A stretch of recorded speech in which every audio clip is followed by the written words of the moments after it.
Hello again, and welcome to another episode of The Longing. I dreamed about a well.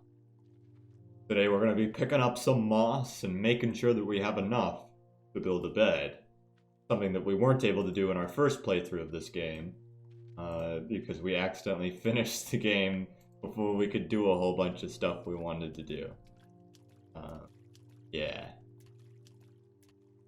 Let's see, what is there to talk about of things that have been on my mind? I've enjoyed thinking about Yu-Gi-Oh! I loved Yu-Gi-Oh! As a kid, and I never really learned much about how to actually play the game, but I guess because of Magic the Gathering, I've sort of gotten reinterested in card games over the years. And I somehow was able to stumble upon Simo and Nim Nim's progression series for Yu-Gi-Oh!, which is a series in which they each open up packs of the sets that came out in the order that they came out. So the first episode was for Legend of Blue Eyes, which is that set that had all of the terribly useless cards in it that were all normal monsters that were terrible, but also some cool spells. And then they add like stuff to their collection each episode, and that's been really fun to watch. And I've learned a lot about how the game is actually played by watching that. So that's cool.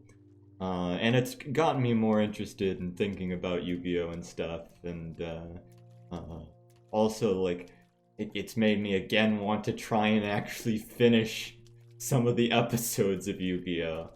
And Yu-Gi-Oh! It's, as a show, it's so incredibly ridiculous. It's so good in how ridiculous it is.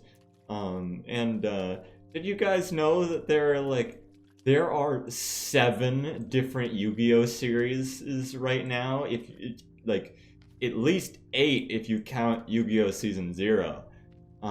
So that's a lot of series. And when I talk about that, I don't mean seasons. I don't mean like Season 1 of Yu-Gi-Oh! Duel Monsters, Season 2, no, like the different like arcs or whatever. No, I mean like I mean different series with different characters with like different settings and stuff.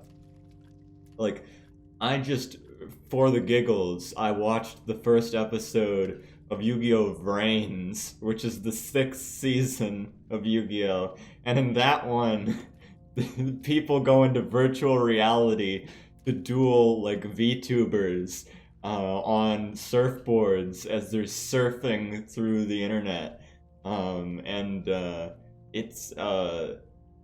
impressed. There was a guy who has a hot dog van where he sells hot dogs, but in the back of the van he's got like a hacker set up, and they hacker typer hack into the mainframe, and I don't know, I might end up watching Brains too.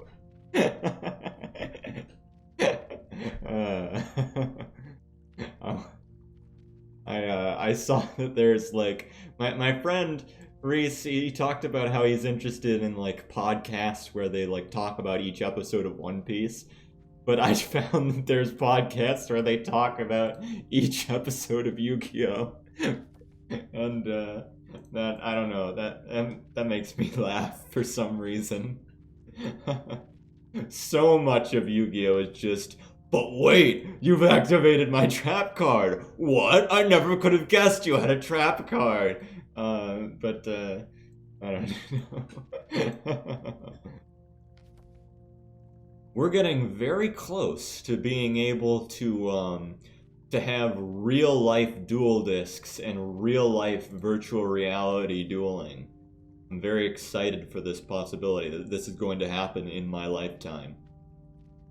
If we don't nuke each other first, we can have real duel monsters. That'll be good. Got an itch inside my ear. Is that disgusting?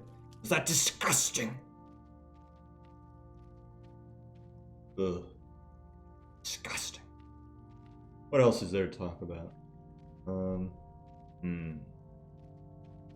I um I recently got back into a little bit of horribly stupid, scary stories on the internet. So many scary stories are just so bad on the internet, no matter where you go. And then you read the comments, and the comments are all like, "Oh my god, this was so scary. Great job. I was so scared when that happened." And it's like, what? You guys were actually scared by this? Um, I don't know. It's probably just children, but it's still funny to me. Uh, I enjoyed that. I enjoyed reading some scary stories from my friends. Um, and trying to figure out, like, I don't know, TF2 in some level has kind of lost a lot of its charm after, playing it for years and years and years and years and years. But trying to get back into it a little bit with friends this year.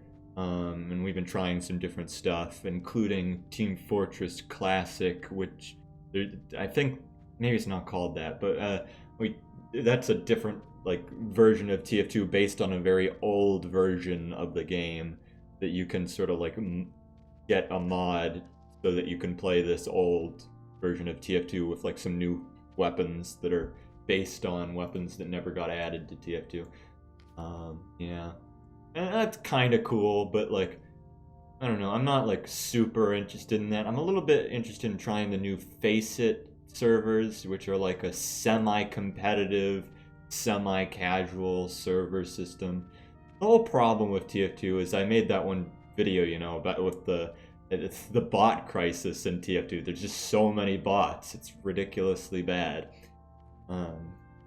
But yeah, it's sad that Valve doesn't care about TF2 anymore, even though it still brings them in so much money. Yeah. I'm interested in trying to set up a Minecraft server again.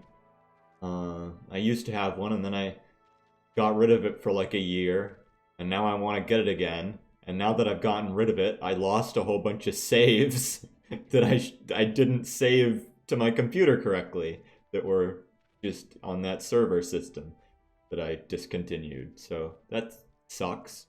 Got a lot of memories gone, but ugh, whatever. I've got some of the world saved correctly, I think. I wanted to try some cool mods and stuff with that. Specifically cubic chunks.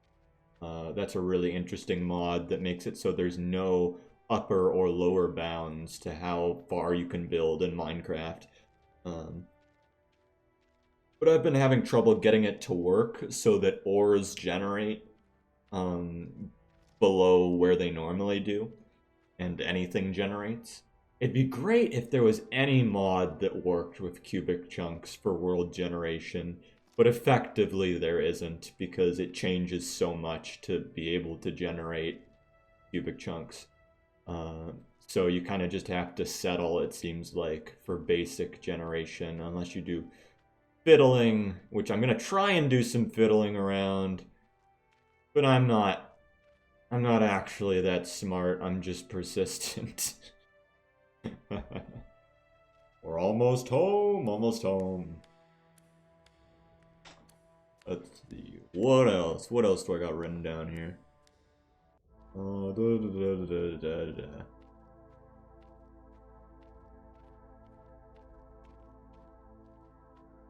considering that we're going to be making a bed, we can talk about sleep and dream.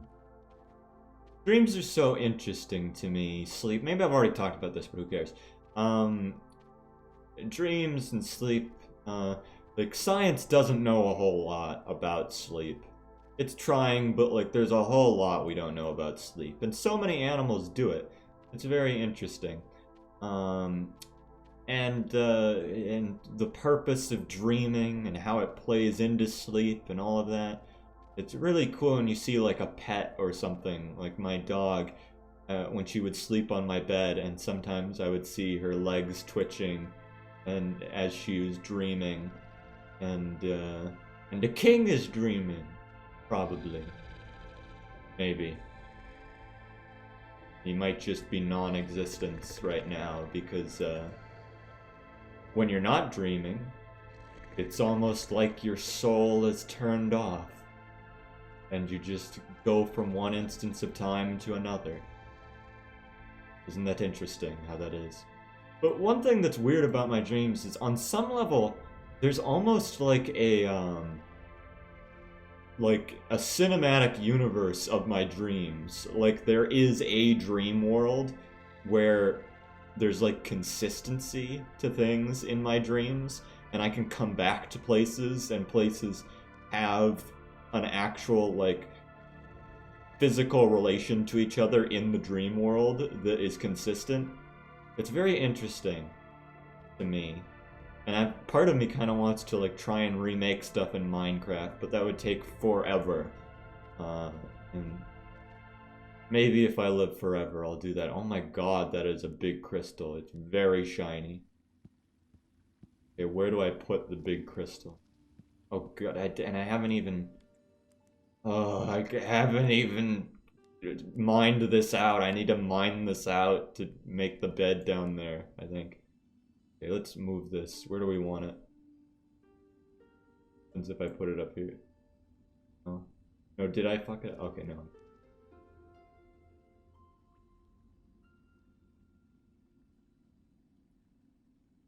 Where do I want the crystal? Kinda cool looking. Playing the trumpet.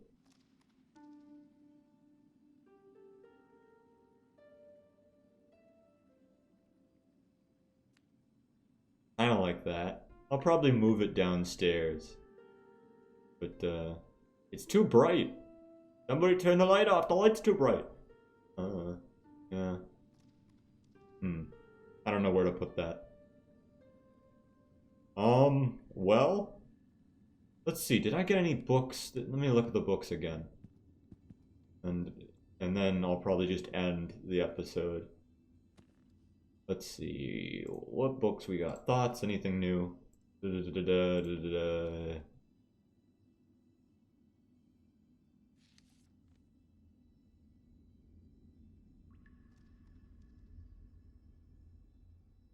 Uh, 26 moss. That might still not be enough. I don't know. Anything new? Probably not. I think I've been to all the exact same places as I did last time, so there's probably nothing new here. This is Hans Paul. 108 pages. Well. Alright, for now, I think I'm gonna end an episode here. Thanks for watching. I'll talk to you next time. Later.